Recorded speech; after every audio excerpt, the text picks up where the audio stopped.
Hello, and welcome to another 642 Tiny Things to Draw update. We are starting off with a Neuron. I have my reference photo in the top right corner. That is what I am trying to mimic. I'm filling in the background with a black Grabie acrylic paint marker. Actually, this entire thing is Grabie acrylic paint markers. In the photo, the Neuron looks like it's glowing neon, but I don't know how to do neon, so we're doing metallic instead, using metallic Grabie paint pens. I didn't plan this out. I winged it, again using that photo as a reference to try to mimic the patterns and color placement and shapes. Here's the end result. Ooh, shiny. I think it looks cool. Okay, next up we have a twig and a bird's nest. I'm using watercolor as a base color because that is what I had on hand. I drew a half circle shape and I put a darker brown on the inside to attempt to shade it, make it look like that is the center of the bird's nest. Then I took a light tan acrylic paint marker and drew a bunch of interweaving squiggly lines, attempting to make it look like sticks. Then I did the same thing in the center of the bird's nest, but with a darker paint pen because, again, shading. Then to actually shade it, I filled in all the negative space with graphite. This obviously isn't realistic or advanced shading, but I do think it made the twig shapes pop out more, so I'm calling it a success.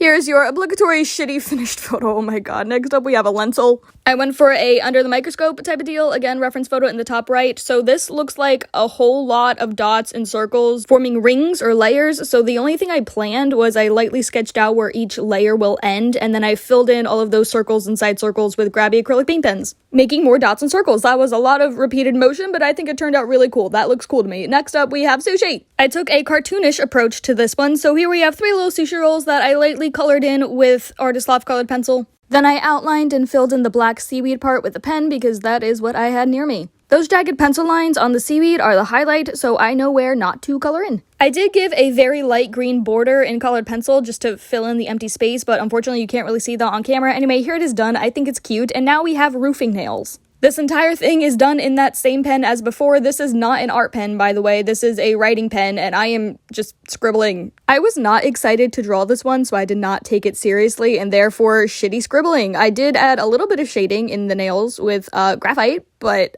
it's not good. Next up is a link and a bike chain, and I did record footage for this one. However, my phone ran out of memory while I was recording, so the video glitched and it was not usable, unfortunately. So all you have is a photo. I'm sorry. This one is completely done in the same pen as before. There is a little bit of shading with graphite, and I actually attempted on this doodle, at least a little bit. It was supposed to be a close-up of the chain link with the wheel in the background. Moving on, we have a deflated balloon, and I was pushing off this drawing for so long because I did not know how to approach it. And then I looked up a reference photo, and I was like, oh wait, that actually doesn't look that hard. So the balloon I'm drawing still has a little bit of air in it, and that's where you get these flattened highlighted areas. This one is mostly done in graphite with a little bit of green and pink colored pencil over top. Here it is all done. Moving on, we have a scarab. This did not come out at all how I intended, but I am still very happy with the result. I put down a base layer of shading with graphite, and then I went over that entirely with metallic Grabie acrylic paint markers. Scarabs are shiny, so I had to use my shiny markers. I used purple as the shadow, then blue, then green, then yellow-green as the highlight, and silver as the shadow, and then I did outline with black just to clean up all those lines and get an even darker shadow in some very minor specific spaces. Also, I am smearing out the paint with my finger because it gives this, like, paintbrushy kind of texture, and I like it. Here's a picture in the sunlight, very hard to read because it is so shiny. Here it is in the shade, much easier to read, but less vibrant colors. And here is a video of me moving it around in the sunlight so you can see it going in and out of shininess. Here we have a ketchup packet, and this is another one that I was pushing off for a really long time because I didn't know how to approach it. I used watercolors by the brand Arteco, and I did very, very minimal base shading with graphite, really only filling in like the darkest shadows. I decided to do a very simple logo with 0 words just to make things easier on myself.